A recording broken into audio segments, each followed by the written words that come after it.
Oh, hi everyone. Thanks for joining me. My name is Daniel and I'm with Pantonium. And the purpose of this video today is to just run through a little bit of an example of the planning route optimization aspect of Pantonium system. So last week what we did is we did a webinar where we challenged an existing NEMT operator. The company was Garden State Medical Transportation. They're in New Jersey. You can look them up. And we challenged them if their dispatchers who are experienced and use a system could produce routes that were better than our system could using an inexperienced user who had never dispatched before. And really we wanted to showcase the results and how powerful the optimization process can be compared to manual processes or other systems. So this is the results here that we're going to quickly go through. And what happened was, speaking with the owner of Garden State Medical Transportation, we got a good idea of what they were looking for from their routes and what things they really wanted to improve on for their business. And those things were very typical things that most operators and most people watching probably can relate to. One, they wanted to reduce the amount of vehicles and more specifically the amount of driver time that was on the road. So, do more trips or do the same amount of trips just with fewer assets needed to do so. And also they wanted to, do a little bit more multi-loading, make sure that they were doubling up. And they also wanted to make sure that they did those things without sacrificing service level and without causing lates or having people ride in the vehicle for too long. So in general, for those of you who do not know how Pantonium's optimization works and how our algorithm works, it is a constraint and a penalty-based algorithm.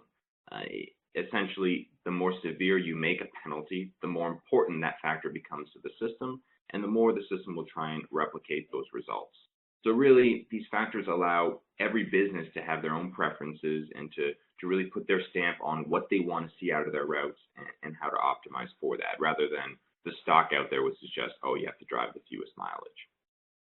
So what we did in their case was, their first factor was vehicle penalty. So they wanted to make sure that they were doing as few vehicles as possible and as few driver time as possible. So what we did was we put up this vehicle penalty to severe, as high as it can go. And what that does is it's trying to do these 212 trips in our example on as few of these 19 vehicles as possible. And ultimately, that's what's going to be efficient. But to do so, multi-loading is a natural byproduct of efficiency.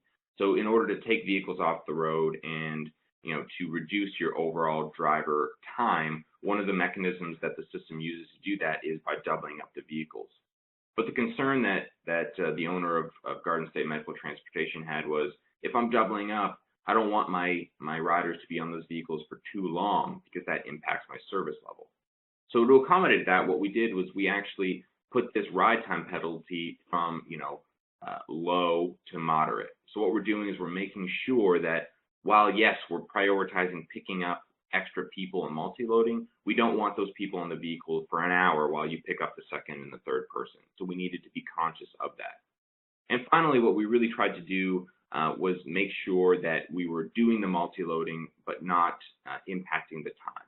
So we have our load penalty set up here as severe, and what that is to do is to make sure that the vehicles stay within their designated load, but also putting the preset time penalty as moderate to ensure that we're not causing lates and people aren't showing up 10 minutes late for their trip or even 5 minutes, that everyone is within their designated time window to arrive on the trip or to be picked up.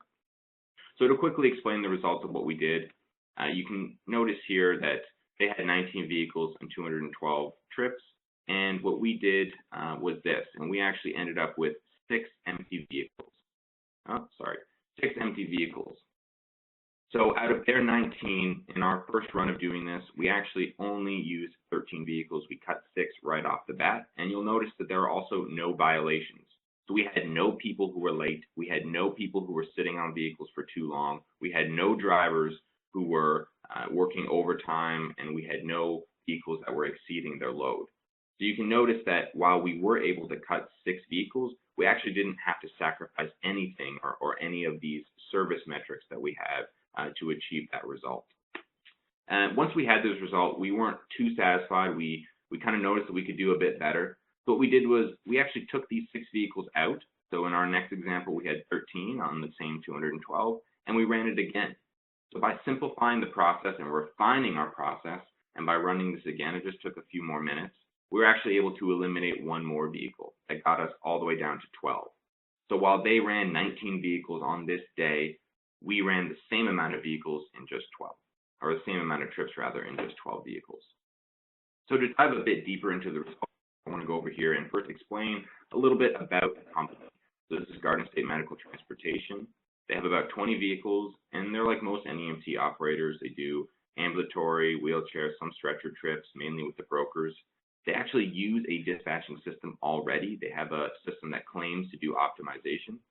But what we found is that their dispatchers were doing a lot of things manually because they just were having trouble using the system and getting the results they were looking for. And I just want to mention as well that while the dispatchers were doing things manually, they were very competent. So as far as dispatchers go, these two women who were doing the dispatching were incredibly competent, incredibly good at building routes, and much better than what the average company is doing from a dispatch. And the purpose of this exercise is not to say that they are bad at their job. It's actually the opposite, to say that they're great at their job, but no manual dispatching process, however good it is, can really compete with a system and an algorithm that is designed to find the needle in the haystack every time. All right, so let's look at these results very quickly. You can see here the vehicles, as I mentioned, they ran 19, we ran it in 12. Second, driver hours. This is a key metric here, which is they ran 190 driver hours, we ran in 127. So that is a difference of 63 hours of payroll for that day. So you can do the math for your own company, but for them, they pay their drivers $10 an hour. They would have saved $630 in payroll, and that's just payroll on one day. Next, we look at mileage. This one is actually really interesting, is because you'll notice that in this route, we actually drove slightly more miles than they did, about 100. So that's give or take about $20 worth of gas. So a lot of systems and a lot of products, or a lot of systems that you in the audience may be using, they prioritize mileage. So what they mean when they say optimal is how can you go from A to B in the fewest amount of miles. But what Pantonium's philosophy is the fewest mileage does not mean at all the most efficient route. So as you can notice, while they may have driven 100 fewer miles, we cut 63 hours of driver time in relation. So while a lot of systems that you're using would have deemed this to be the more feasible run, and that's what their system did, was this was the better run because it had fewer mileage, I think any NEMT operator who's watching can probably relate that they would take $20 worth of gas and they would gladly pay that in order to save 63 hours in driver payroll. So that's one of the things that we try and tell NEMT operators is really don't submit to this standard, you have to drive the fewest mileage because that's what's going to save you the most money, because we know categorically that is not true in many cases, and that sometimes sacrificing a little bit more miles in order to get those multi-loads and to get those double ups and those drivers with efficient shifts, you're going to end up saving a lot more money and making a lot more profit by doing so. And that is reflected very strongly in this next metric, which is revenue per hour worked. This is the key metric of efficiency, is revenue per hour worked. And one of the things you'll notice here is that they did $25 in gross revenue per hour worked, and we similarly did $40.50. So we actually increased their revenue per hour by 60%. And that difference goes right to your profit margin. That is right to your pocket. That's money that is in the bank on a per trip basis.